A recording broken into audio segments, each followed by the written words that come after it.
What is up, y'all? Welcome back to another deep dive series. This time we are getting balls deep into the Bioshock Trilogy. This is the first episode of a three-part series into the trilogy.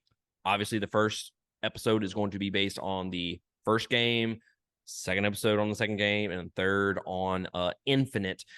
I am almost done with Infinite. I Are think you really? I'm like an hour or two away, I think. All This right, guy's cool. this guy's like, fuck, I need to finish two. I guess I should start too then. It's You hadn't even started two yet? dude, I've been on the truck for like 3 weeks straight. I can play Bioshock 2 and Bioshock Infinite in like a week if I get a week in the office. Mm-hmm. Oh, wait, no, I can't. I don't do that at work. What's this? Mm-mm. Absolutely not. I'm a company man. So if you are new to our deep dive series, this will be the third one that we have done, me and Chris. We did Xenoblade Chronicles 2, and then we did Final Fantasy 10. And then we put this one up for vote, and Bioshock Trilogy won like hands down. Like every single person on Patreon voted for the Bioshock Trilogy. It was disgusting, to be honest with you. Like it was a landslide. Put the pressure on us too. Yeah, yeah. Like it was. You know what? I'm not even gonna go there. I'm gonna say it was kind of like when LSU played Georgia with Joe Burrow, and they just creamed them for fucking 4 quarters. It felt like that. Mm, the memories, things of a distant past. But thank you for using that game as an example. At least you're growing. I appreciate that. No problem, man. Anytime, anytime. So yes, on these deep dive series, we start. Typically, this one's a little bit different. Okay, so in the past, on the first two games that we've done deep dive series on, we recap the plot, and as we kind of talked about the plot, we would throw in some thoughts and opinions, you know, what we thought about this scene, what we thought the characters were going to do from that point forward. And the games were broken up into 5 different episodes. So we had a lot of time to play around with the plot and really dive deep into those games. This is a much shorter game and series because they're 10 to 15 hours, and there's not a ton of depth to the story in these games. So we're going to change things up a little bit. We're going to recap the plot. If we have any thoughts and opinions about it, we'll say it then. But this for this particular episode and the episodes coming after it, we're going to recap the plot. We're going to talk about the world. And this episode in particular, it's going to be Rapture. We're going to be talking about the gameplay, our loadouts with our plasmids. We're going to be talking about the enemy variety. And then we'll end this episode with our rating and final impressions of the game. And we'll kind of do that for the next two games as well. And then that will be its own little series. But if you have not checked out our Final Fantasy X or Xenoblade Chronicles 2 deep dive series, highly recommend going to do that. Typically, we kind of give you, because if it's broken up into different parts, we get you to play along with us. Shout out. But like I said, this is a very short game. So there's not really a good spot to just break up these games. Okay. So just go ahead and play it, come back to this discussion, or do it in reverse. I don't know. Whatever you feel like doing, you do. But our deep dive series into Xenoblade Chronicles 2 and Final Fantasy X, really, really great. Personally, I think Final Fantasy X is our crowning achievement on the podcast. That almost turns I, into a walkthrough, thanks to Chris. I live for the people, man. Appreciate that. It's my crowning achievement, if nothing else. I could promise you that. Right? Yeah, it's our Magnus Opus. I don't know. I honestly don't know if we'll have anything that tops it. Maybe 16 one day. Ooh, maybe. But we'll see. We'll see. But that's enough of that, guys. Okay. It is time to get balls deep into the first Bioshock game. And we have lots and lots to cover. So let's get into it. Okay. Chris, you want to recap or kind of feel the people in on the world of Rapture before before we actually get into the game?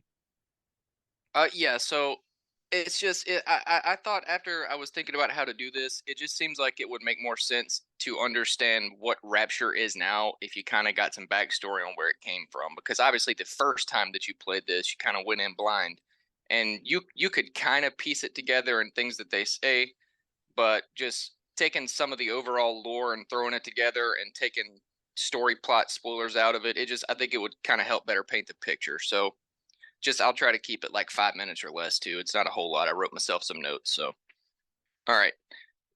The idea of Rapture Society.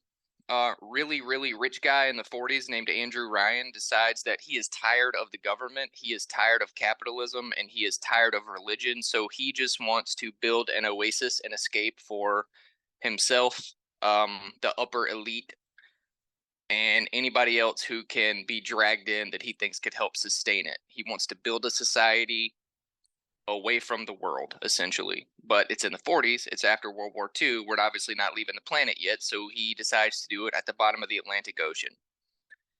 He puts together a team, engineers, chemical engineers, botanists, doctors, and several thousand working class people because he knows that it's supposed to be an oasis for the rich and the upper class, but obviously no society can thrive without several classes. You got to have people to keep things going, you know. So everybody gets down there. He spends a few years. They get everything built, but then he realizes he doesn't want anybody to leave because he wants it to be a secret. So what was initially built as like workers' quarters turns into lower class apartments for the common people. But business is booming. Everything's great. Everybody's away from the world. It's self-sustaining. Essentially, it looks like what I would imagine underwater New York City looks like at this point. You know, Yeah. which is all well and good for a while. But the problem is people start going crazy because while it's a big oasis, there's still a lot of people crammed into a tiny spot. There's obviously no sunlight. All the light is just genetic and electricity powered, so it starts messing with people's moods. So what started out as a common theme of everybody that volunteered to go by simply just wanting to get away from how bad the world was. I mean, you're talking post World War II. They just saw nuclear bombs go off. They just saw the entire world around them crash and burn. So, what started off as a common theme of everybody wanting to get away from all that to live in paradise essentially starts backfiring pretty rapidly when he realizes that everybody's secluded together and kind of going crazy. So, he slips a spy outside back into the real world and brings in Dr. Sophia Lamb, a psychiatrist who specialized in just overall well being and happiness. She comes down to address certain fears and try to get a better understanding of the public in Rapture as to what's happening and why they're all kind of going nuts. And the three common themes that she discovers are freedom from fear, freedom of the market, and a fresh start. Those are the three reasons everybody wanted to come down: fear of judgment, freedom of poverty, just anything shitty in the world that people thought this is a free out. That's why they all left. So she takes those themes, she figures out how to turn them around, and she works with the general public, and she kind of becomes famous a little bit with the lower class common people because those are the ones suffering. The rich motherfuckers and bastards down there, they're all doing fine because they're just living high and mighty. But she kind of gets in with the lower class, and Andrew Ryan sees it as a problem because they're following her instead of him. So, long story short, he takes everything altruistic and loving and kind that she is trying to do for the population, twists it around on them using her own words, and essentially has her locked away. So you've got some division, I guess, because they just lost their hero. Their uh not Joan of Arc, but like oh, I had the comparison, but it rolled off. I lost it. Like that nun, that historical nun that the entire like everybody turned on the Catholic Church for was kind of the same thing. Mm-hmm.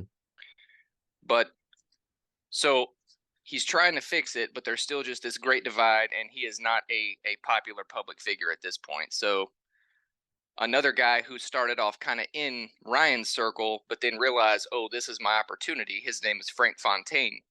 He starts just doing shady shit. He gets down into the bottom levels. He starts dealing with the public. He disguises himself with various aliases and just kind of works around like a common working guy or whatever, and essentially just starts spreading rumors, and he gets in with the right people that can get in and out of Rapture. He starts smuggling in goods from the outside world. He essentially just he starts his own like underground gang pretty much, and it essentially finally boils to a head when Frank Fontaine um let Andrew Ryan know who he actually was and started a civil war.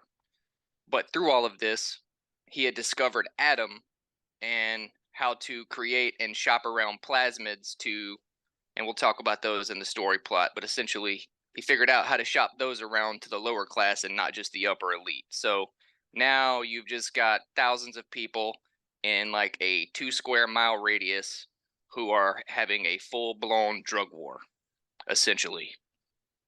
And pretty much fast forwarding through the actual Civil War itself, right up to the start of the game, all that's left is the destruction and what few survivors are there. It's essentially Adam addicted people and rich people who are hiding in their hotels still. So that is kind of a short history of what gets you to the start of the game. So I'm gonna be completely honest with you. All right. uh when we were gonna do the Rapture discussion, I have pretty much what you just said, but you said it a lot better than what I have wrote. Oh, I was like, wait, he said he was doing the like he's just recapping what I already have wrote down here. that's my bad. That's my bad. We probably should have reviewed this beforehand. Sorry. It's all good, man. But yes, that's basically the start of the game, right there. You are Jack, who is a passenger on an airliner, which goes down in the Atlantic Ocean in 1960. Sometime after the Order Society and Rapture has collapsed. After surfacing, Jack finds himself the only survivor of the crash and swims to a nearby towering lighthouse on an island. He finds there is a bathysphere, which descends him into the ocean's abyss and the entrance to the underwater city of Rapture. And then that's when we would have went to the whole See Rapture that. thing. When you said the first paragraph, I thought you meant the first section. You literally meant the first paragraph. Got it. Legitimately. But it's all good. So we can talk about how the world looks right now. So what do you think about, I mean, I guess it includes the level design in there as well. What do you think about the world Rapture? Oh, Personally. I'm obsessed with Rapture as a gaming world. I mean, I love it. I love the neon lights everywhere. I love the fact that anytime you see a window, there's like a shark swimming past you. Just the fact that you're underwater at all times. You can see the depressurization even in the remakes.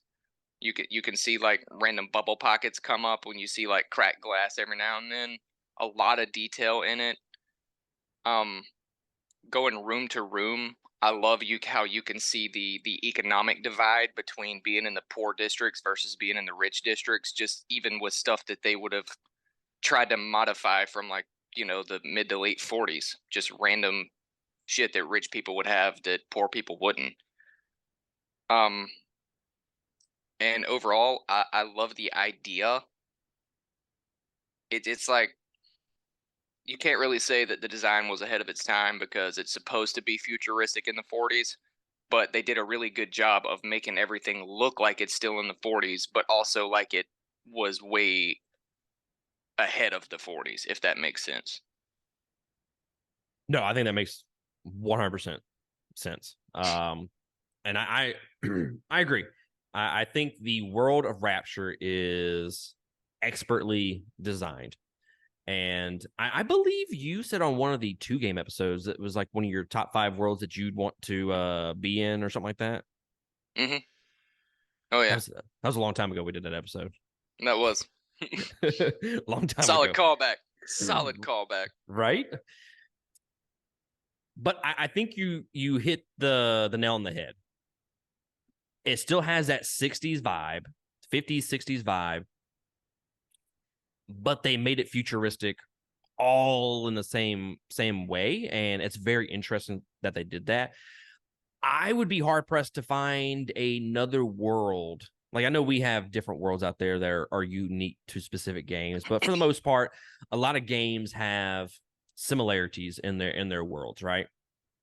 Like, you can make the case that while Horizon Forbidden West, like as great as that game looks, it builds off of other games and so on and so forth. And same thing with Elden Ring.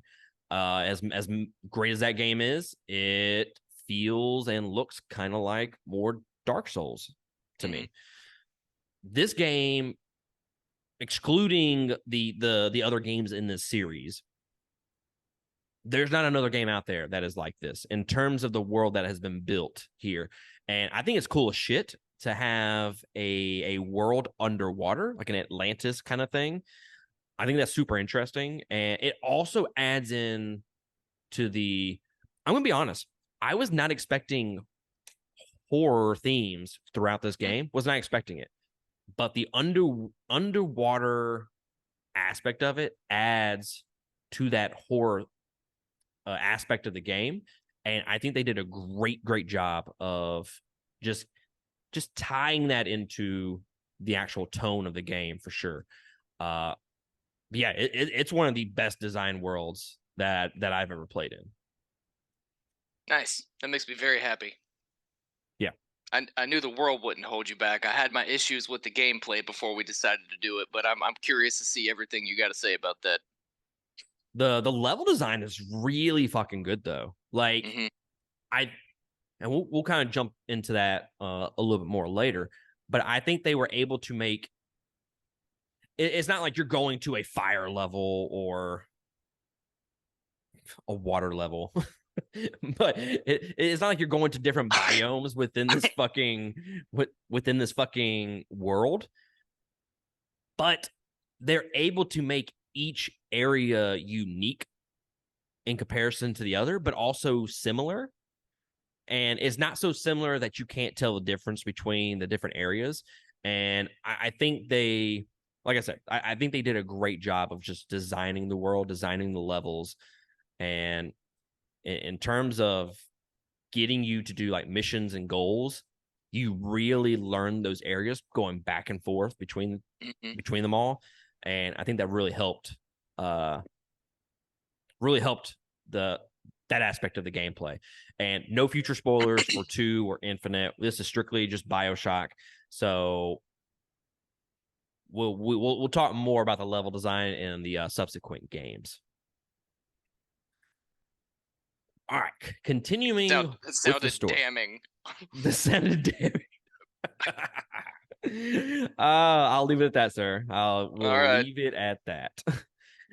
An Irishman, Atlas, assists Jack in making his way to safety via the service radio found in the submarine vessel. Andrew Ryan, believing Jack to be an agent of a surface nation, uses Rapture's automated systems and his pheromone-controlled splicers against him.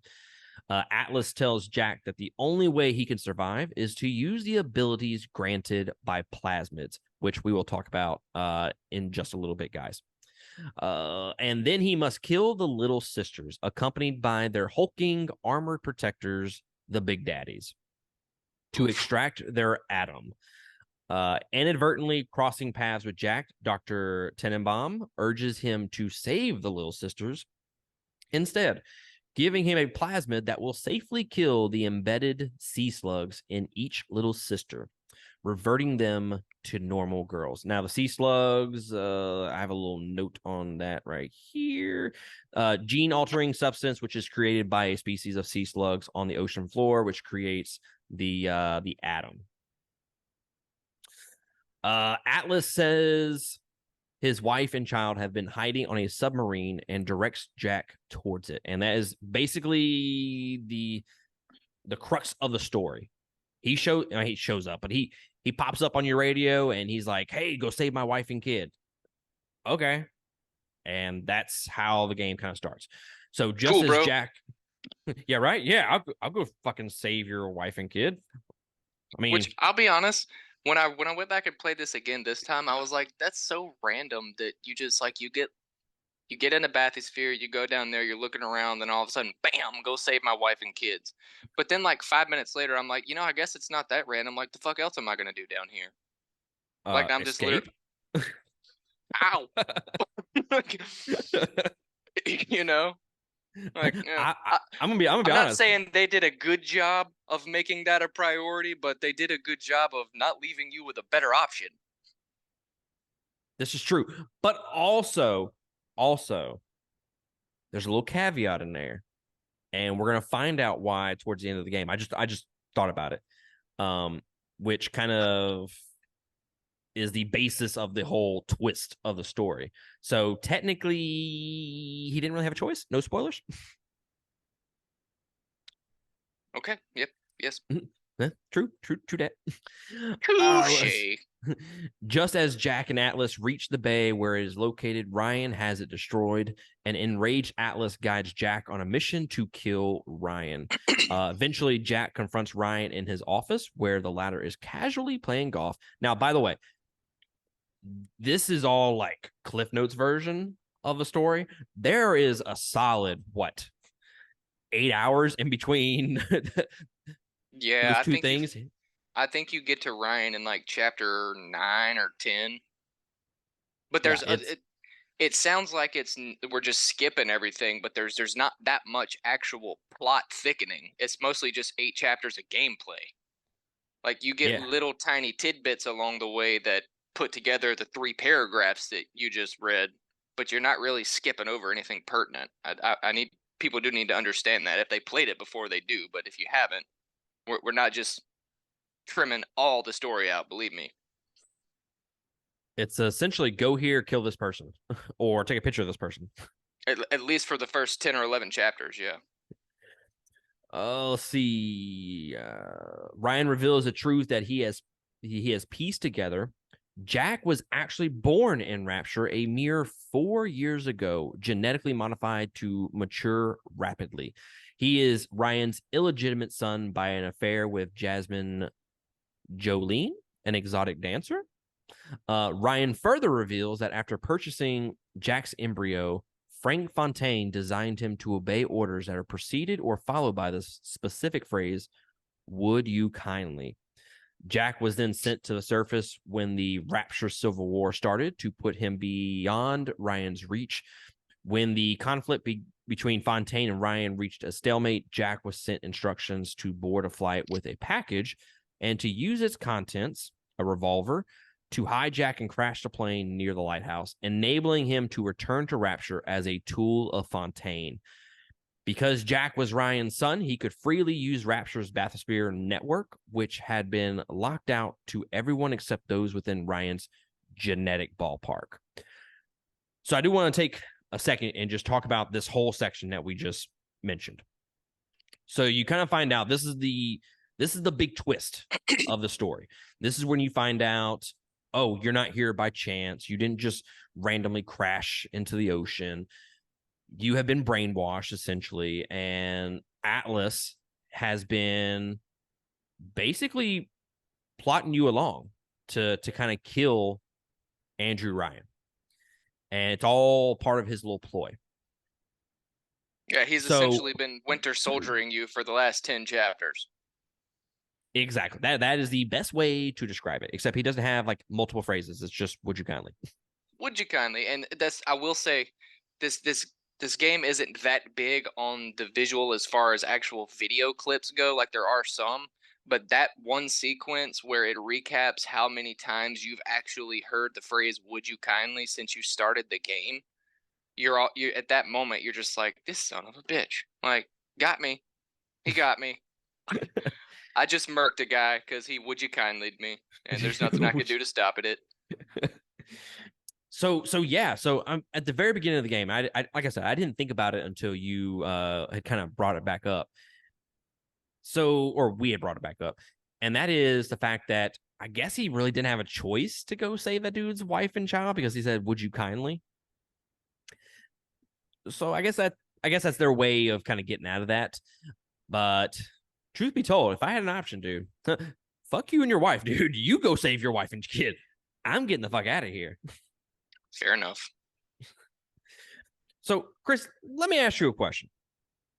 Ryan has Jack kill him, wanting to die on his own terms. Okay. So Andrew Ryan is dead. He gets you basically beat him in the fucking face with a golf club. Per his own request. Yes. Per his own request. So Which is this odd. is a okay. I'm glad you mentioned that because I'm confused about the story here. He wants you to kill him because it's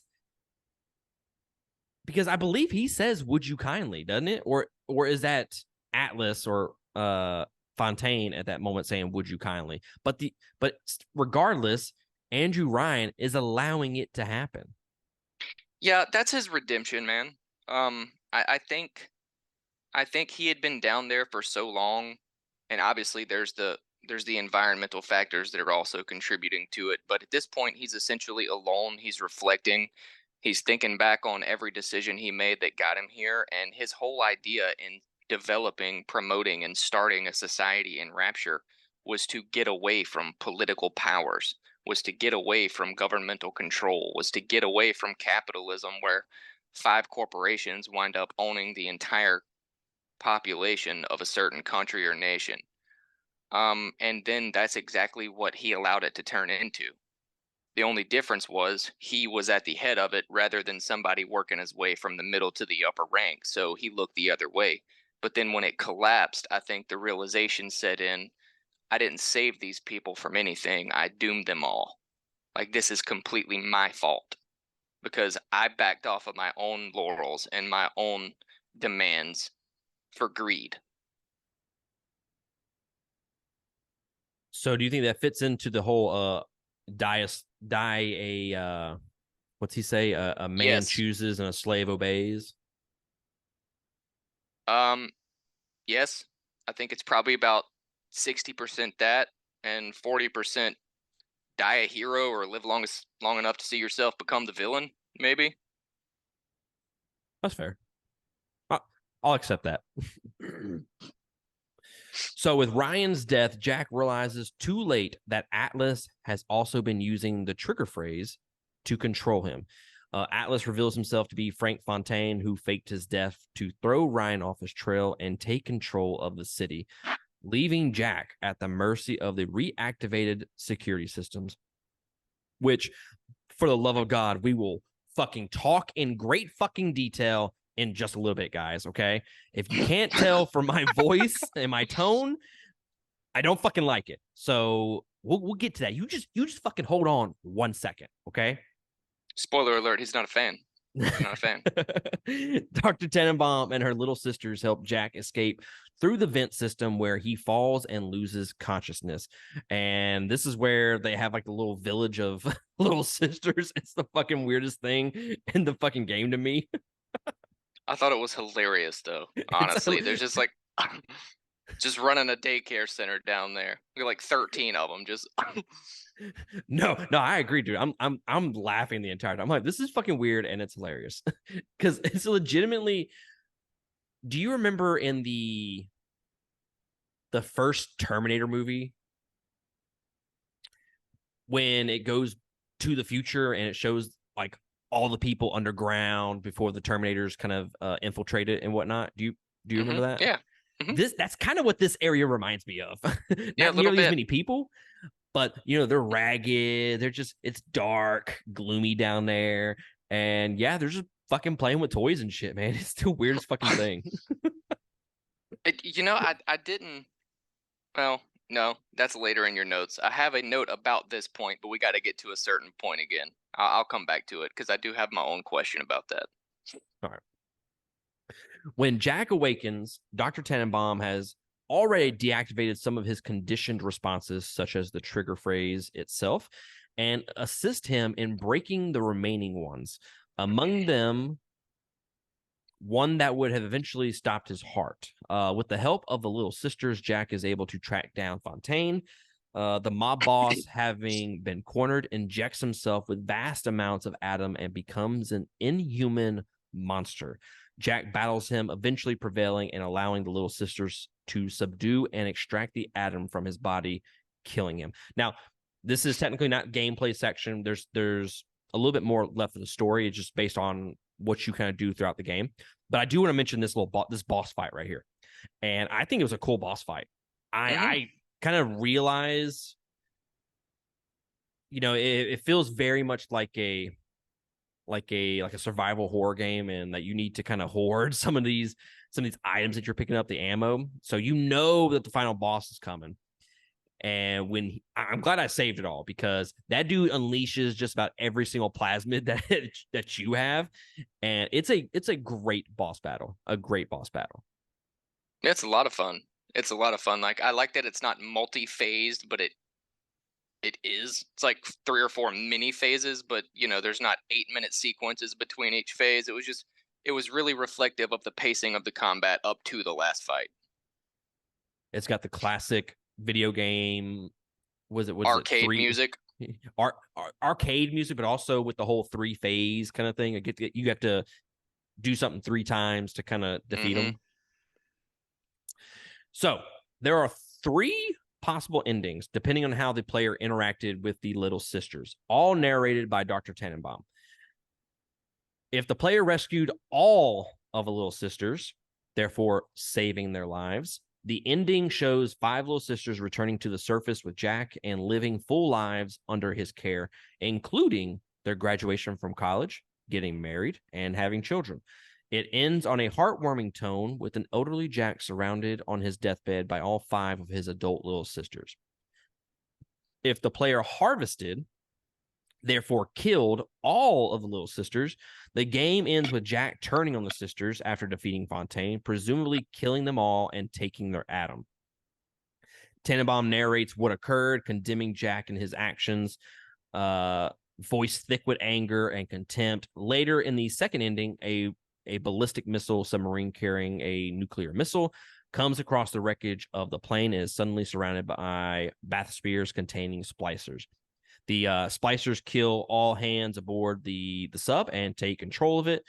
And if you saved some of the Little Sisters but killed a fair few as well, the ending is visually identical to the second one, although the tone of her voice is a sad one as opposed to an angry one. So let me ask you, which one did you get, sir? I did the good one. I'm becoming, the older I get, I just become more and more of an asshole. But I can't kill a kid in a video game. I'm not there yet. So I fucked up. I didn't play this on the Switch. I played it on PlayStation. Now, truth be told, we'll get into this in just a minute. I was doing a Let's Play series, and I was trying to get the platinum for this fucking game. I had every intention of doing that. And for whatever reason, I thought if you harvested at least one, that was a trophy. That is not the case. It's not. So I ended up getting the third ending. I got a little bit. So wait, no, I got the second ending. I got the first ending. I think the difference is there's like one less a sister there or something like that. Anyways, I ended up not getting the trophy, and the trophy was actually to save all of them and not harvest any of them. I thought it was harvest at least one, so I fucked up there. Oopsie. So I guess to recap the story in terms of what we thought about it. What do you think about the overarching story, sir? And then we'll jump into the gameplay. Yeah, to tell as little as they had to still kind of keep you invested as you played along, and then to actually figure out the last 2 or 3 chapters being, in comparison to the rest of the game, story heavy. It was kind of cool, honestly. Like, I like the fact that and this is going to sound weird coming from me because most other games that we've either talked about extensively or actually done deep dives on are story centric. So this was different, definitely different paced.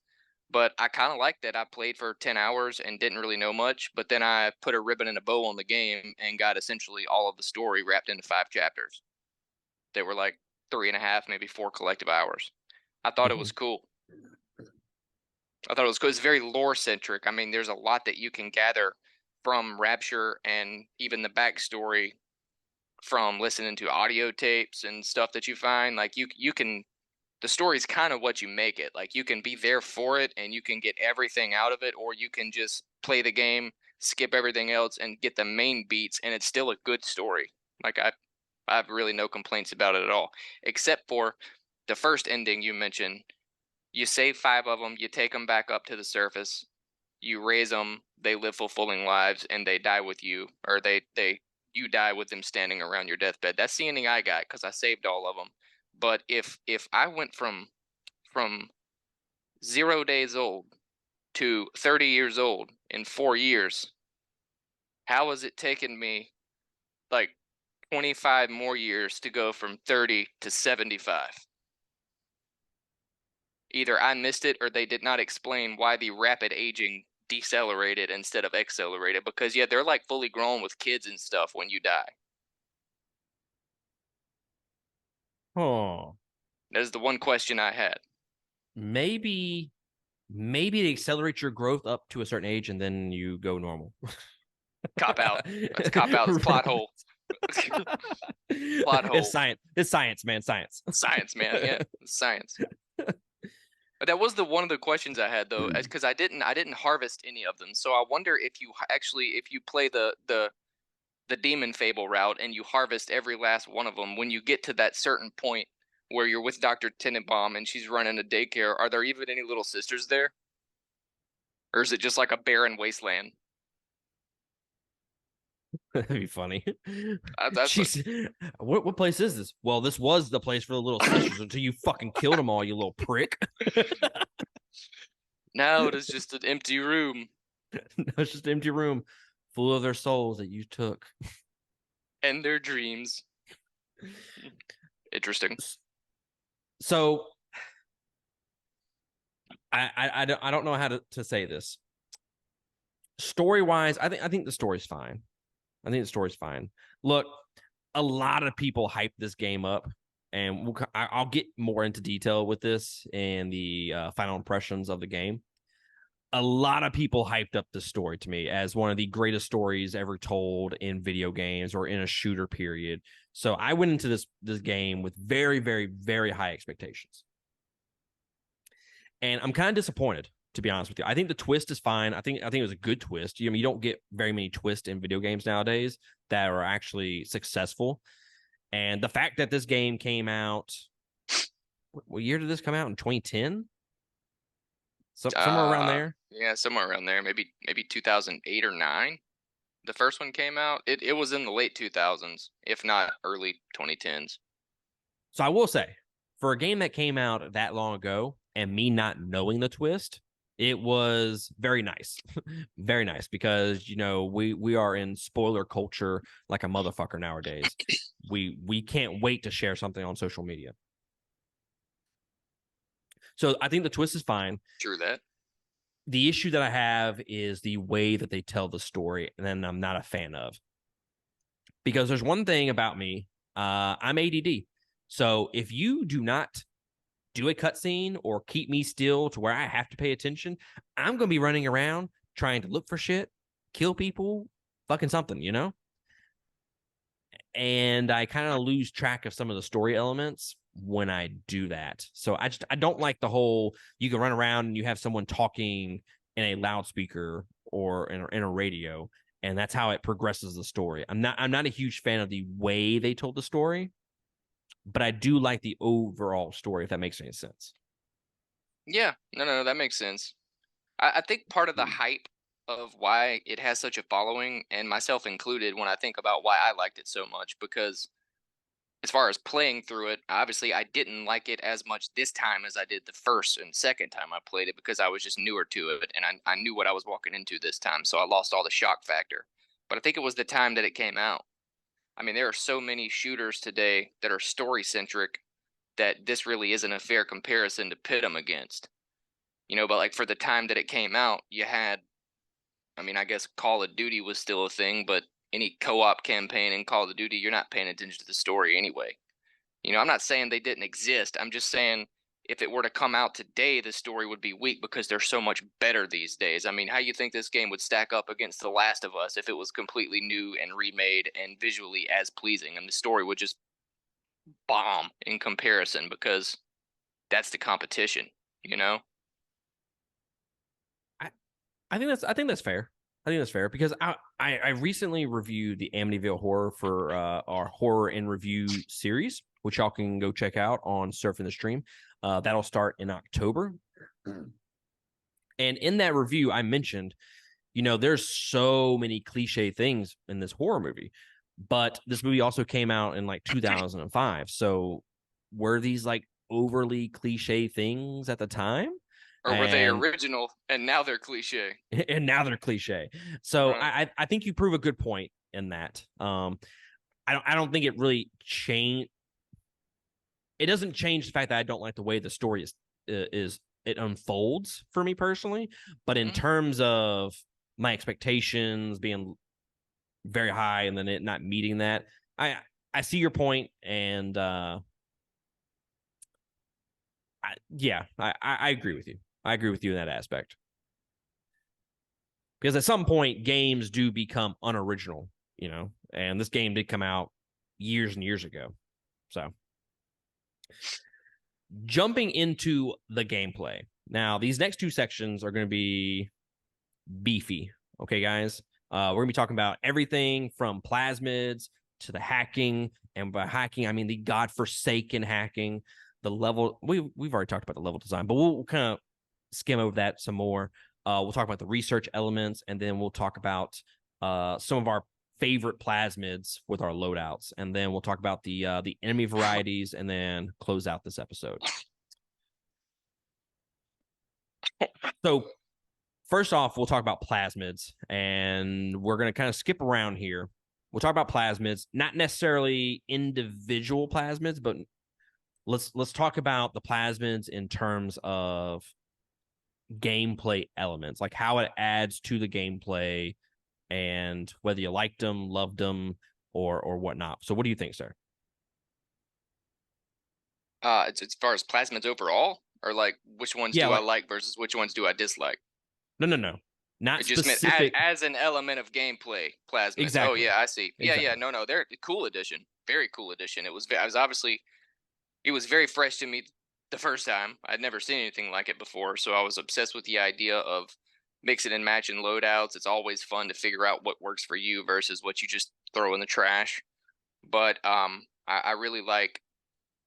I can't remember another one, but this was probably the first, if not one of the first games that uses the two handed system. Essentially, you got magic on one side and gun or weapon on the other.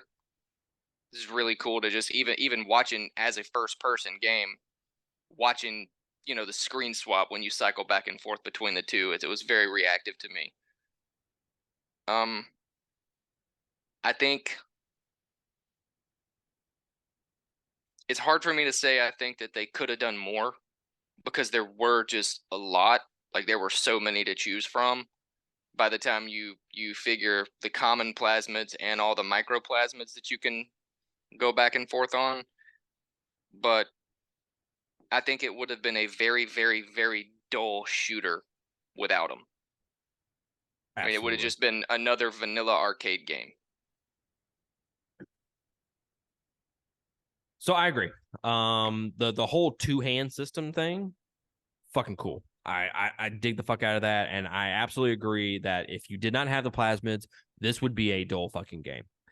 Um, it definitely took some getting used to at the very beginning for me because I'm trying to think, other than Destiny, have I played a game where you do the two-hand system in terms of a shooter? And I don't think I really have. I mean, I know you can do that shit kind of in Dark Souls, but it's not like a major gameplay element, Mhm. and it's also not a shooter. So there's that. Fair enough. But the combining of the plasmids with the game with the gunplay was a lot of fun for me. I enjoyed how you could use the plasmids for multiple things, mix and match. You know, you could use the plasmids to unlock doors, or you can use it to, like, I don't know, if you had electro bolt, you could shock the water and kill the enemies that way. And just many different things that you can use the plasmids for. And I think it added a lot of depth to the gameplay. But like I said, it took me some getting used to because I was just shooting, and then I'm like, oh shit, I guess I should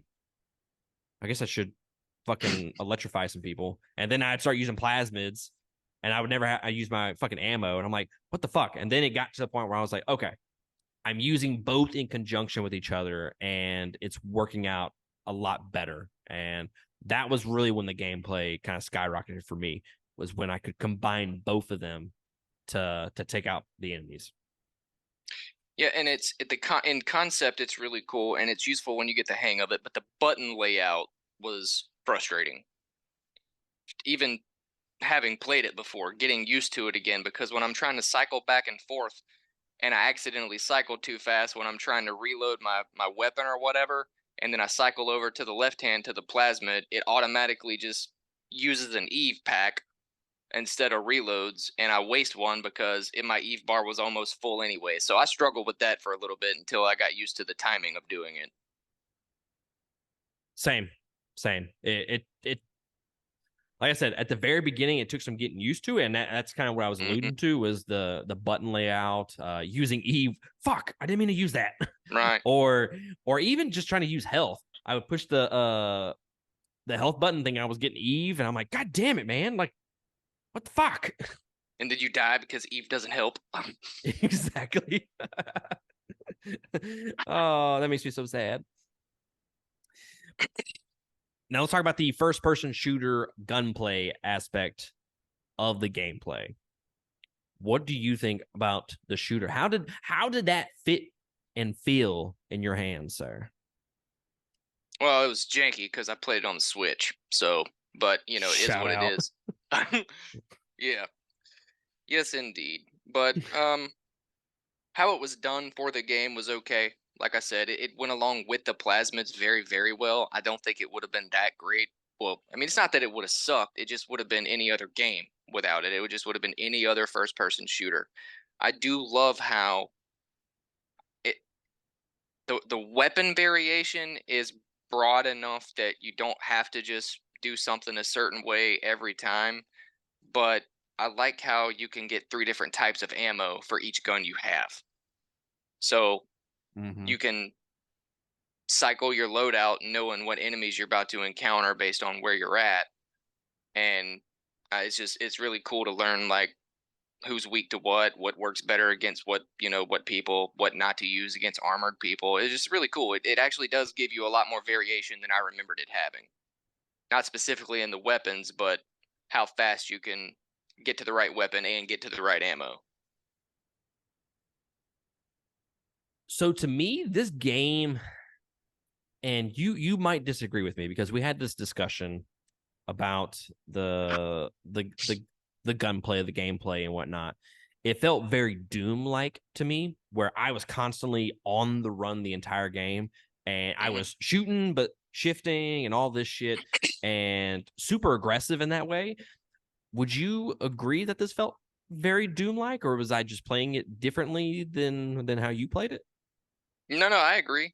I mean, because you never, very rarely do you get one or two of the same enemies at one time. It's usually waves of variations of enemies. So you kind of have to constantly be on the move because you can't always center in on splicers first, depending on what else is coming at you. But splicers are coming at you first. So you essentially you have to be moving around because I mean they'll wreck your shit if you just stand still. You do For constantly sure. have to be moving. I wouldn't Uh, say that I got full doom gloom from it, but it was similar. It was definitely similar. yeah, I felt like if I sat still for too long, I was gonna die. Now, granted, I was going to Yeah. die regardless, but if I sat still for too long, I was going to die more. As far as the multiple options for different weapons and the different ammo choices, I thought that was great. I love that aspect. Like you said, having enemies that were weak to specific types of ammo was great because it definitely built some strategy into the to the gameplay. Um, and then it also gave you multiple choices for weapons. And as always, I typically kind of gear more towards the machine gun or a shotgun more so than anything. If there was like a big group of enemies, obviously I would use the grenade launcher. But I wasn't too big a fan of the grenade launcher. I didn't use that thing Me very either. often. Also, I think it was very janky. I don't think it was executed very well in the game. Uh, For but the massive shot, damage, the crossbow was vastly superior to the grenade launcher to me. dude, the crossbow was fucking legit. It was a game changer. It really was That just was it was a world ender compared to the grenade launcher. that that was one of my weapons towards the end of the game. I was just wrecking people with that fucking crossbow. It is Yeah. disgusting how OP that thing is. Dude, once I started finding incendiary bolts, I completely stopped wasting a slot for incinerate. Like it just I didn't even keep it in as a plasmid because the incendiary bolts just they made a bigger fire. Like I honestly don't think I used the incendiary bolts, to be honest with you, oh throughout really? the entire game. Yeah, I don't think I used them. If you I think I forgot that they existed and I accidentally used one and then I was like, "Oh, okay." Now granted, I didn't use the crossbow for much. I saved the bolts and stuff I had for like, you know, obviously bigger enemies and well, can't really say bosses, I guess, but that one boss. But The boss. yes, I was sparing with them, but they were wildly effective. All right, let's talk about the fucking elephant in the room, okay? And that is the hacking. I'm gonna let you go first because this might be a rant. So I'm gonna let you go first. What do you think about the hacking? That includes like the security elements, the turrets, the security cameras, the safes, all that. Love the concept. Actually, don't hate the execution. I like the little puzzle aspect. You know how I get so hard when there's a mini game in a game of any kind. I'm gonna play it. I'm gonna beat it. Shut up. But I don't need to hack everything. That's my thing. Like security cameras, cool. If I get actual discounts that are worth it for crap, cool. I don't mind to do that. But hacking all the vending machines, it doesn't even help that much. Like it gives you like 10% off or something like that. It's something that isn't worth the headache. The health stations, I love that you can hack those because it is hilarious when an enemy is almost dead and goes up to it and then tries to heal themselves and it kills them. Like that's cool. That gives me that actually does something for me in the larger scale of the game. But there's just so much hackable crap that by the time you get to like chapter 4, you're just done with it. I'm just like, I don't want to waste time doing this anymore. And turrets, I don't even try to run up to a turret. I just blast it with something and keep whirling. I mean, if I come around the corner and one doesn't see me and you can hack it, it is cool when you can just lure enemies into it or whatever. But it's just it to me. There's so much crap they expect you to hack that it takes the fun out of it less than halfway through the game. It just becomes a burden at that point. I can't fucking stand the goddamn hacking in this game. Can't fucking stand it. I'm with you in terms of for the first couple hours. Oh, this is fun. This is unique. But then when you reach this point, there's a point in the game at the very beginning. It's I forget what specific level, but you go up some stairs, if I'm not mistaken,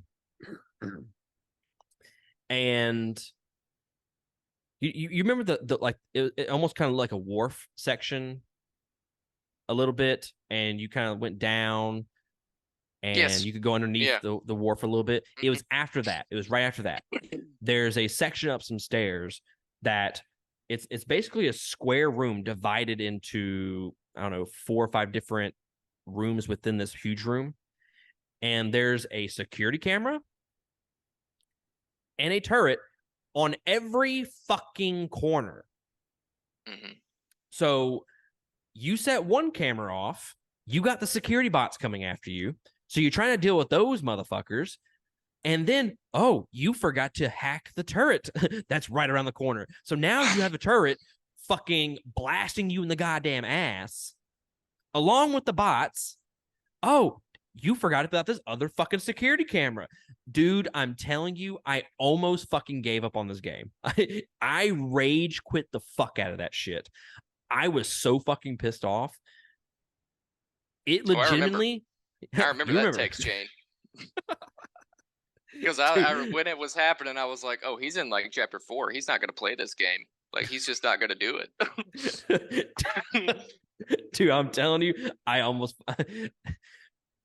fucking burned the game. Like, legitimately took it outside and burned it in the fucking yard. That shit pissed me off so much, and it didn't help. Okay, it didn't help that right before that section, there were 2 big daddies in the same goddamn room. Mm-hmm. And you are not prepared for big daddies at the very beginning of this game. You are just not. No. They Like, are if so you can difficult. scrounge the ammo together that it takes to kill one of them, cool. You're not dealing with 2 in the same room. You're not.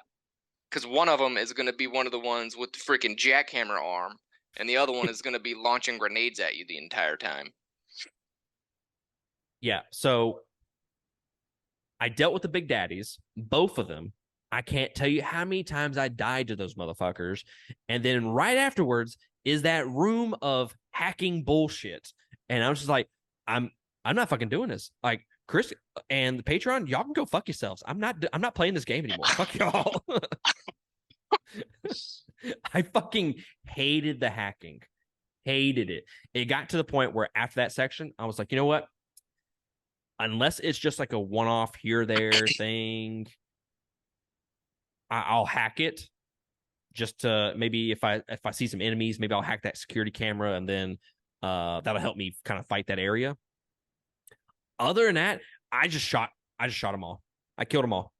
If it was a turret, I ran up to it and just blasted it with my shotgun. Or if it was a security camera, I just killed, destroyed it. I fucking hated the hacking. There's an ungodly amount of hacking in this game. And like you said, I think it's a great gameplay feature, but they just used it so fucking much. Yeah, they nickelbacked it, bro. They nickelbacked it. They gave us 2.5 solid albums, but then every song that ever came out after that, they released like 9 singles off every album, and the radio just smashed them into the dirt until you're so tired of hearing it that you almost quit on music forever. Like, that's nickel hacked. We got nickel hacked.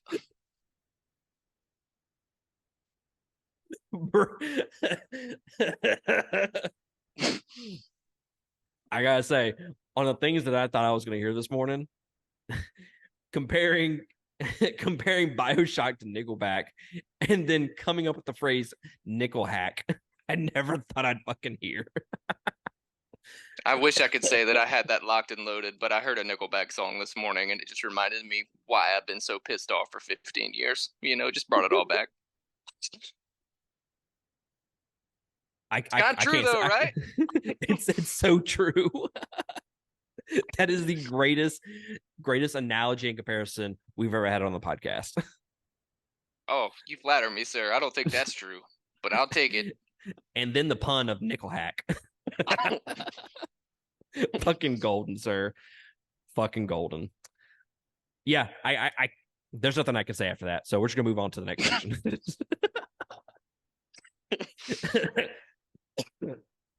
So we'll briefly talk about the level design again. I thought this was really great. Every area was distinguishable from the previous, but also familiar. You were able to learn each individual area. They did a great job of incorporating that into the story and the missions and the goals with the backtracking. And it's not too big, It's not too small. It was just right. Shout out in terms of level design, which I think goes into the actual like the game being 10 to 15 hours depending on how much you want to commit to it in terms of being a completionist and whatnot. Mhm. I think that was no future spoilers. I think this was the perfect length for a game. I think 100% was somewhere between 20 and 22 hours, something like that. Mm-hmm. Or maybe that's what I looked up on the second one. It was in the 20s. It wasn't too long at all to 100% it. And straight story blast was like 13, you know. Yeah. So let's talk about the big daddies and the little sisters. Um, what do you think about that aspect of that gameplay with I guess them being like mini bosses throughout the game, and then you get the added gameplay of trying to whether you want to save them or harvest them. I thought that was I honestly I don't even to me the big daddy little sister complex thing that wasn't even an additive to me. Like that's necessary to keep you as invested in the story as you're going to be because no matter what level you're on, if you hit start and you see that there's still at least one left, the anxiety you have by barging into any room that you're about to barge into, the suspense of not knowing where that big bastard's at because they're never in the same place twice. Like they're not. And then if you're trying to harvest or save the little sisters, the fact that you have to actually the little sister is not always with the big daddy. You have to sometimes wait for him to go call her out of the wall. So you have to stay hidden. It's just it honestly it gives a cool, not only suspenseful but almost stealthy vibe to it because you have to hide from them in the meantime. You have to hide from enemies in the meantime because if an enemy starts screaming and shooting at you, the big daddy's going berserk regardless if the little sister's there or not. It added multiple elements to the gameplay, but it was also a necessity for the plot. Big Daddy's Little Sister is probably my favorite thing about Bioshock. Yeah, I think it gives it. Yeah, I think it is needed, but it also gives it a little bit extra depth to the gameplay. One thing I will say as a negative for it, and I guess it's not even a negative, it's just something I wish was better about it. I wish have you played Resident Evil 2 remake? Mm. You haven't played any of the new Resident Evil remakes? Have you played Four, Biohazard? yes. So you know how Jack the dad kind of stalks you around the house? Mm-hmm. I wish the big daddies were like that, Okay, yeah, where that would be cool. Yeah, be more where of a it horror get feel rather than a suspense feel. exactly. So Mm-hmm. you go into that area and it is, oh fuck, there's a big daddy, and he's like the second you see him, he sees you, and it is fucking balls to the wall.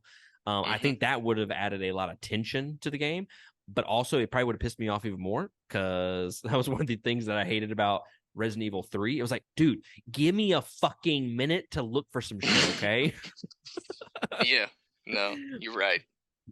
But I digress. But I thought it was a great added gameplay element, and you had the freedom of choosing to harvest or save them, and you got more at them if you harvested them. But it also changed the story based off your decisions. I will always be for a game that lets you make decisions, and the decisions that you make changes the Mm-hmm. gameplay. I will always be for that type of gameplay. So I thought it was great. It's such a solid precedent with games that are being made throughout the last like 15 or 20 years that sometimes when I play a story game, I get mad if my decisions don't impact the game. Or even worse, if I'm not offered decisions about anything at this point because I like that aspect so much that I want that to be a factor in a game that I'm going to play. I won't not play a game if I can't do it, mind you, but I definitely enjoy games more with freedom of choice. Exactly, like Baldur's Gate 3, you have so many choices. If you go talk to somebody, um, you'll talk to them and you're like, hey, what'd you do in this particular moment? Oh, I did this.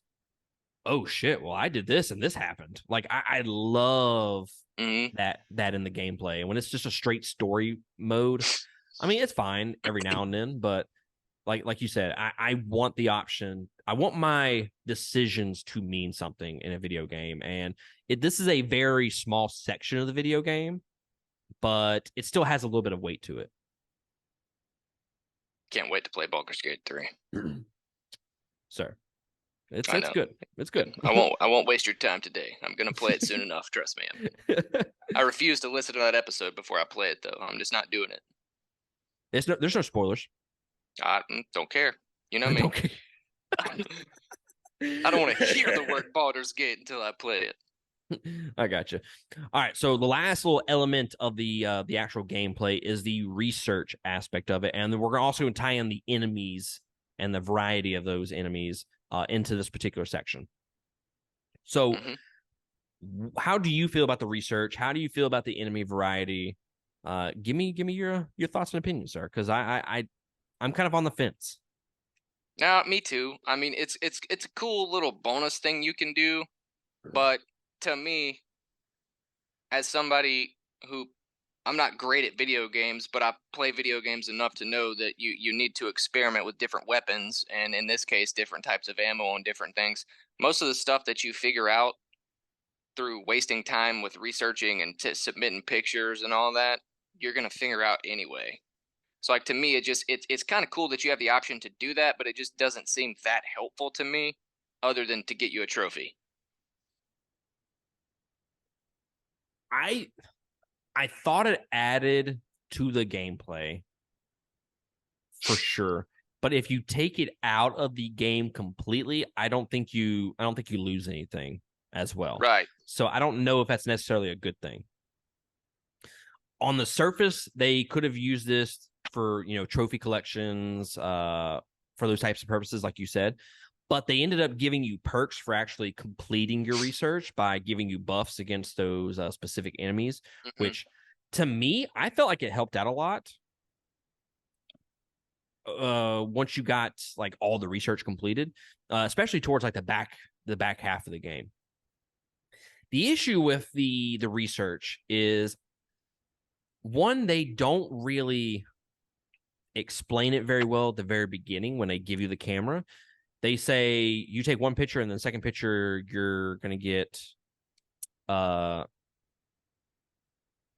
not gonna get as many points or whatnot. So the way they go about it makes you feel like you can only take one picture at a time of an enemy. But honestly, you can take what 5 to 7 pictures of an enemy and get points for those. Hmm. I had to figure that out on my own. Right. Yeah, you're right. They don't really tell you that. I think because they don't want you to do that. Like, they want it to be a more drawn out process, but at the same time, they don't force you to draw it out. They just don't advertise that you don't have to. That's true. And then the other flip side of this is the fact that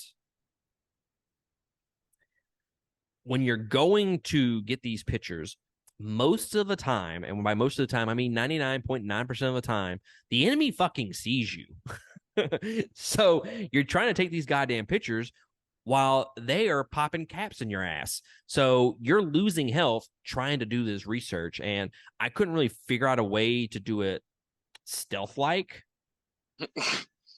So it it felt counterproductive in a lot of cases. It really helped out with the big daddies more than anything.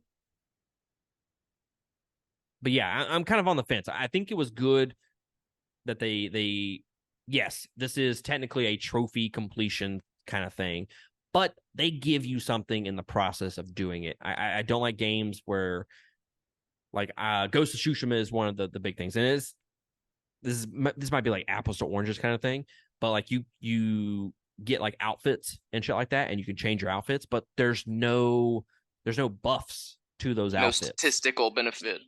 Yeah, so like, why am I doing it? Why am I wasting my time going to get this shit? And same thing with like, why am I doing the research? Oh, I can do more damage against this enemy. All right, I'll allow it. Yeah, and I mean, you're right. You can tell the difference. So you do get rewarded for doing it. It just it. All right. So I think here's my the one issue I had with it. The reward you get for doing it doesn't seem to help much if you unlock them fast enough for it to matter.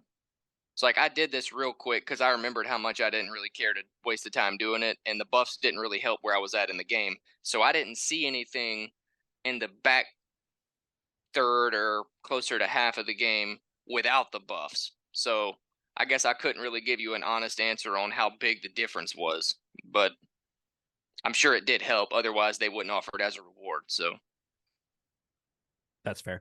I didn't really start doing the research until the legitimately back half of the game. okay, Yeah, I had made the decision that I was like, fuck that, I'm not doing that. You can go fuck yourself. And then I was like, yeah, okay, I'll take one picture. we'll give it a shot. We'll give it a go. The old college try. But what do you think about the variety of enemies? There's 5 of them, not counting the 2 different Big Daddies. Yeah, it's so the main difference being melee versus shooter. Enemy combinations reminded me of Hellblade a lot. There's really only 5 or 6 enemies. Well, it's 5. There's 5. I don't remember how many there are in Hellblade. Maybe what, 6? It's something similar. But every battle sequence can seem different than the last one or even the next one if you spawn back into that same room, because it's a random order at how many get thrown at you, what order they get thrown at you, and how many waves get thrown at you. So while the combat is consistent and doesn't really have to change much, you still do have to think on the fly sometimes, because you almost have to compartmentalize. Who do I got to deal with first? How do I deal with them? Who can I save for later? And you can't really take notes and come back to that, because if you leave the room and come back 10 minutes later, you're going to get a completely different array of enemies and waves. So kind of like I said when we did the Hellblade review, I like how they take something simple, but they complicate it enough that it doesn't bore you to death. Agree. I thought there was a good variety of enemies in the game. Just like I said, there's 5, and then there's 2 different Big Daddies. Although you don't really know about the Big Daddies, or I guess I didn't really notice the difference up until the point that they fucking punch you in the fucking face or they Yeah. launch the grenades. So I think they Did, could have done a little bit better job of helping differentiate those 2. But the Big Daddies were definitely intimidating to start off with. They became little bitches once you learned how to effectively kill them. And it also didn't help that you had good weapons at that time. So the 5 different enemies: the Thuggish, Leadhead, Nitro, Spider, and Houdini. Spider and Houdini, fuck those guys. They were annoying as fuck, especially the Houdini. yeah, the Houdini was aggravating as hell. It's like you get one shot off and he disappears, and you're like, bro, sit still for 1 fucking second while I cap your ass. Mm-hmm. You're not gonna get them in the first 2 disappearances unless you already have anti-personnel rounds equipped. And the problem is you don't walk around with anti-personnel rounds equipped, because you save them for when you see Houdinis and splicers. So it's aggravating as shit.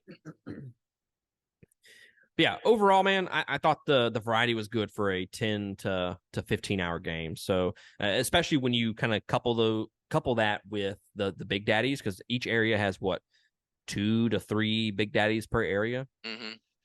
And then once you kill them, I mean, the Big Daddies still roam around. I mean, you won't get the perks you won't get the little sisters that go along with them, but you can still kill the Big Daddies after that fact. All right. It's time to close out the first episode of this deep dive series, sir. We're going to give our rating and our final impressions. Oh, actually, wait. We got to talk about plasmids. All right. I almost, Yeah, no, I almost, I thought you decided you didn't want to, so I wasn't going to press the issue, but sure. No, I skipped right over it. So let's talk about the plasmid loadouts. I have 4 that I'm specifically gonna talk about. So you tell me which ones that kind of caught your eye and which ones that you use the most. And if you used one or you're gonna talk about one that I've used, then we'll kind of talk about it at the same time.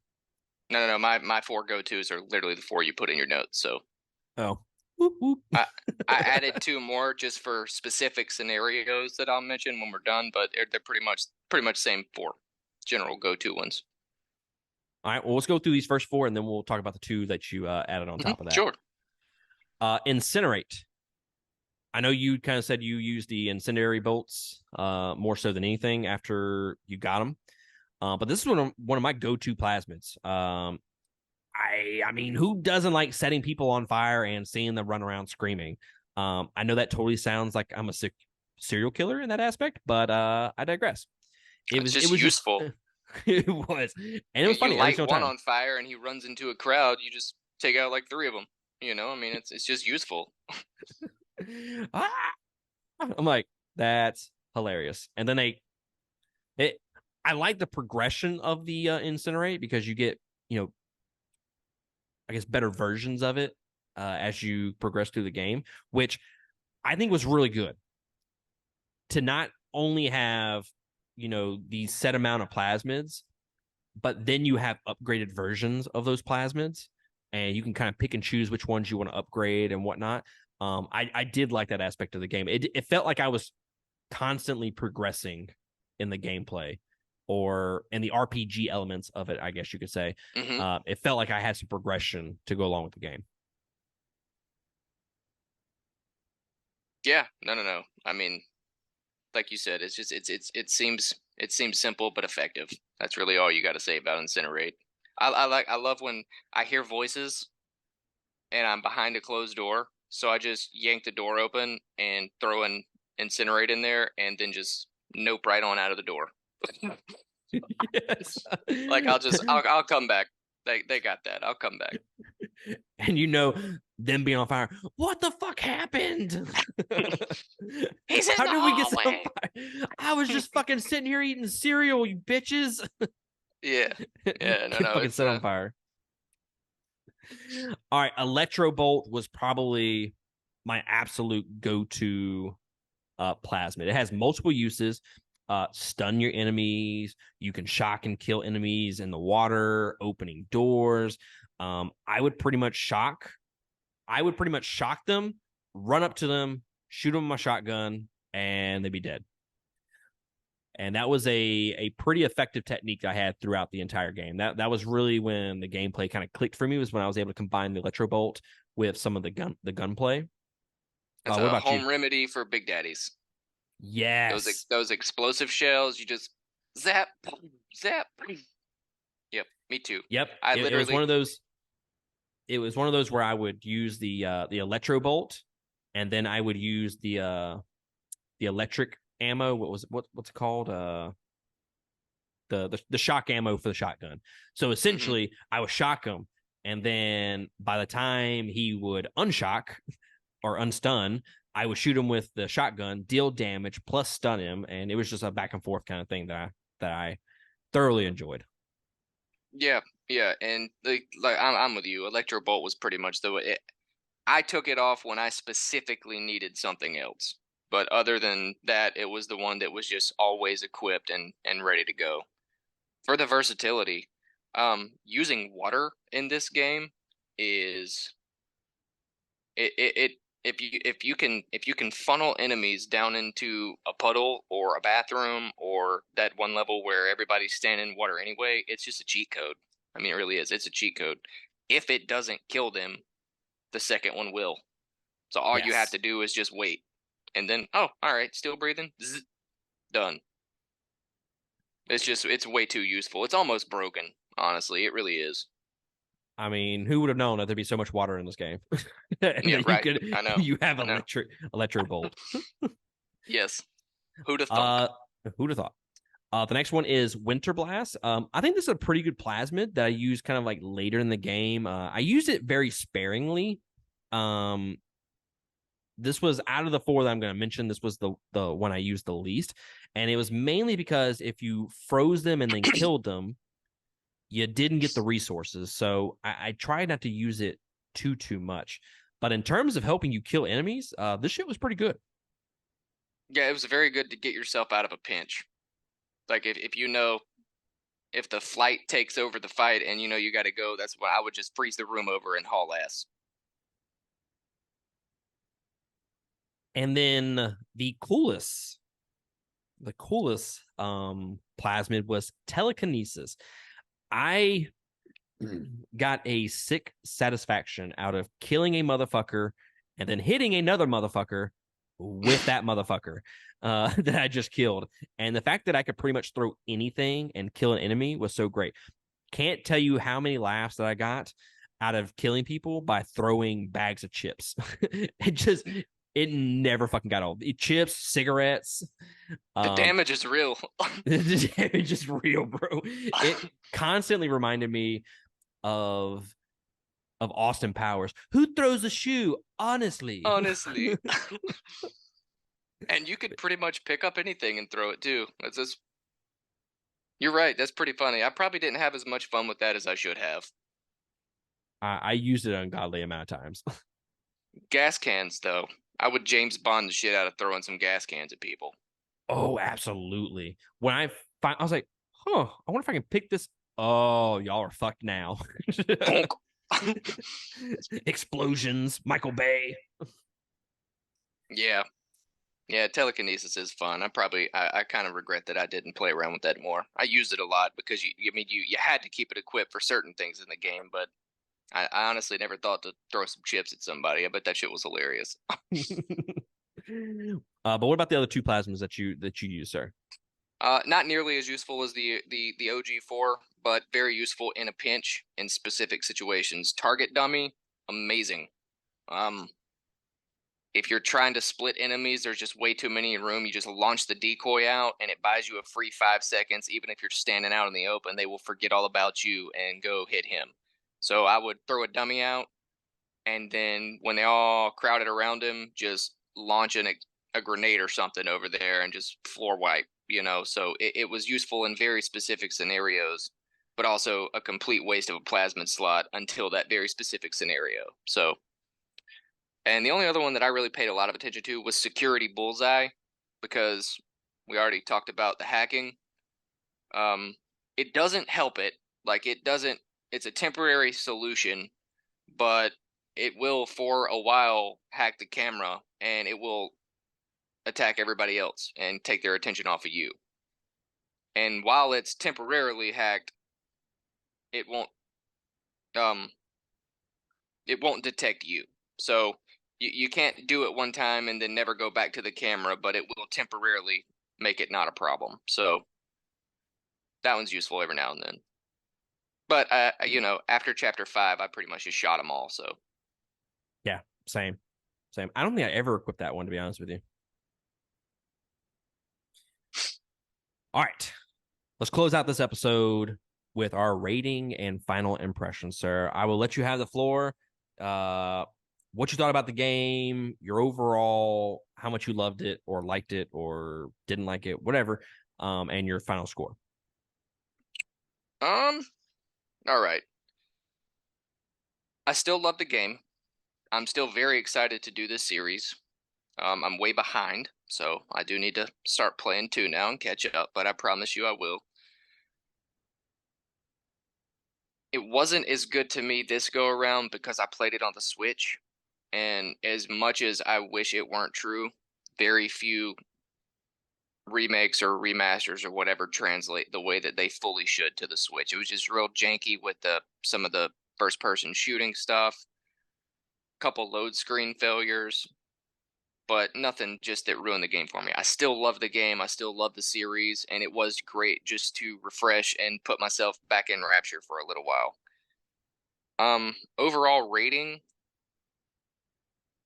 I wish that I had rated this game before I finished the series, because that's going to hurt the first one for me. But I'm still going to give it an 8 because I like the pacing. I like that it's not a story overload, but it's still deep enough of a story that with just a minute amount of lore research, everything makes perfect sense, and it's actually a pretty cool little story. But I like that they didn't overwhelm you with it, because that just wouldn't go with the flow of how they wanted you to play the game. So actually, I kind of liked that it was kind of safe for the end. Obviously, we've already talked about Rapture. I don't need to go back into that. The score, fine. I don't hate it, but at the same time, we're coming off the heels of Final Fantasy 16, so the timing was terrible for it. It never really stood a chance. Right. But yeah, I'm gonna give it an 8. I'm gonna give it an 8 and say I'm very excited, even though Switch or not, to keep playing. Like I mentioned at the very beginning, I was so close to canceling this deep dive series. I originally had a Let's Play series to go along with the deep dive, and I just found myself not enjoying the game whatsoever. I felt like everything was kind of just pissing me off. At the time, I could see why people loved the game. It didn't feel like it was clicking for me personally. I ended up quitting the Let's Play series, so I know I kind of, I guess, advertised that on some of the 2 game episodes, but I quit it, guys. Like it added a lot of stress, and it helped when I quit it because I didn't have the additional. There's a thing, I don't know from other people, but there's like this streamer creator pressure that you have when you're doing a Let's Play series. Because look, I don't want to look like a fucking idiot on the fucking Let's Play series. I mean, most of the time, most most of the time, I don't really give a shit because that's kind of the mantra that I've kind of, or the personality I've built for myself, is I'm just gonna go balls deep, and I'm an aggressive game player and whatnot. So people kind of find that hilarious because I end up rage quitting and dying in stupid situations.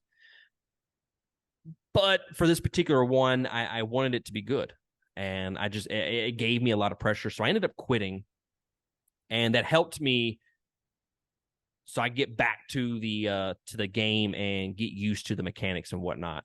And I was able to explore some, because when you're doing Let's Play series, you don't want to waste people time by just trying to figure the fucking game out, right? Because it just gets boring. So this was able to let me get used to the game more. There was, and I've already mentioned it, the one particular area in the game with the 2 big daddies and the security cameras and whatnot. I swear I wasted about an hour of my fucking life dealing with that one area, and I rage quit. I ended up taking a 2 to 3 day break from the game and just about convinced myself that I wasn't going to finish the game. I ended up talking to Chris, who told me that it'd be better, that it would get better, and to just continue pressing on. And it was after that level that it finally clicked for me, and I thoroughly enjoyed the rest of the game. Personally, I'm not a fan of shooters. I'm not a huge fan, because honestly, I kind of suck at them. Destiny, GoldenEye, Gears of War were really the only shooters that I ever found myself just absolutely enjoying and spending hundreds of hours and being somewhat decent in as well. So I think a lot of that had to do with my early issues. The gameplay combo of the guns, the plasmids, I think is really smart and engaging. It kind of keeps it fresh because there are so many combinations that you can do throughout the game. I don't think the game overstayed its welcome whatsoever. It wasn't too short, but more importantly, it wasn't too long. Shout out. And that's kind of that's a future spoiler. I'm not gonna say anything. If you Saved it. give me the do what? Saved it. Saved it. Can't break my one rule. If you give me the option of running around while, and I've already mentioned it, if you give me the option of running around, collecting shit, or even shooting things while also the story's playing on the background, most of the time, 90% of the time, I'm not going to pay attention to the story. So that's one of the biggest issues that I have with the game, was the way the story was told, not the actual story itself, but the way they went about it. I just found myself not paying attention. I get like 2 hours into the game and I'm like, wait, what the fuck am I doing again? Wait, who's this person? And I felt myself doing that a lot. As far as the twist goes, I'm not sitting here and saying that it's the greatest twist in all of gaming or it's this huge holy shit moment at the end of the game, but the ending was definitely unexpected and I did enjoy the twist for sure. Like I said, I can see why people love this game and why it should be considered among the best shooters out there for its time. I think the story praises are somewhat overrated, and the actual shooting itself can feel janky, but that could be a combination of it being on the Switch.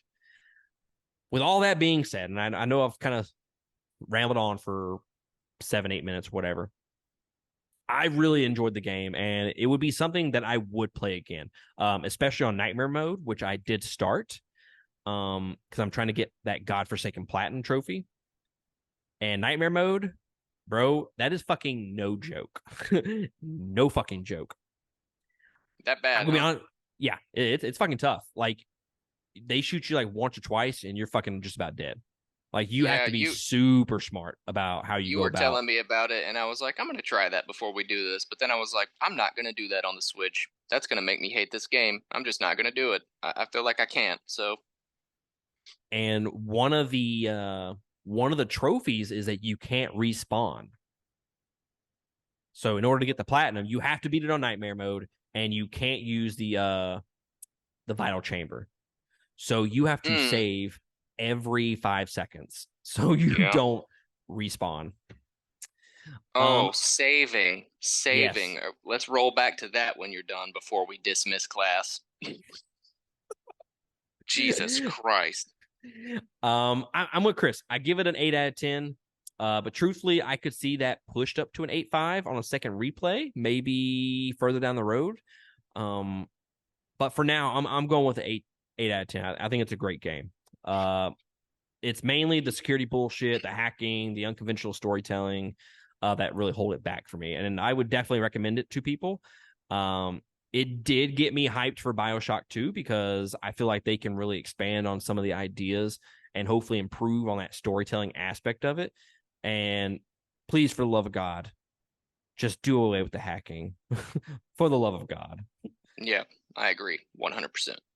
But what about the savings, sir? Okay, yeah, so I know you had a very similar story, but I my game froze and closed out after I didn't save it for like 2.5 hours. And it was on the godforsaken theater level, Ooh, that's a big chunk of the which is game.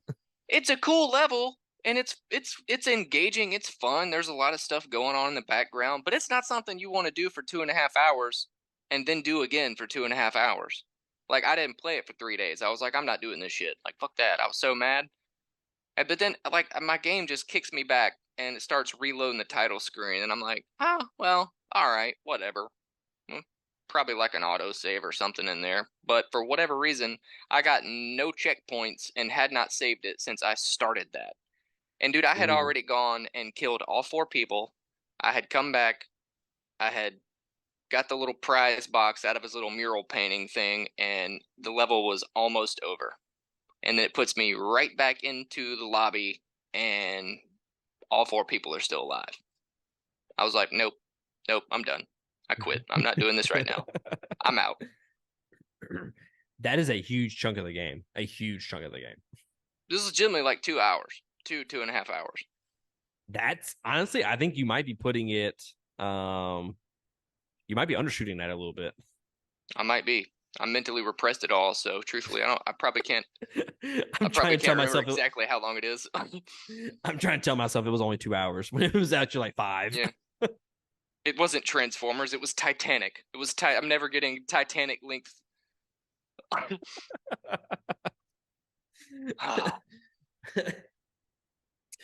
Well, guys, that is going to be it for the first episode of our deep dive series into the Bioshock trilogy.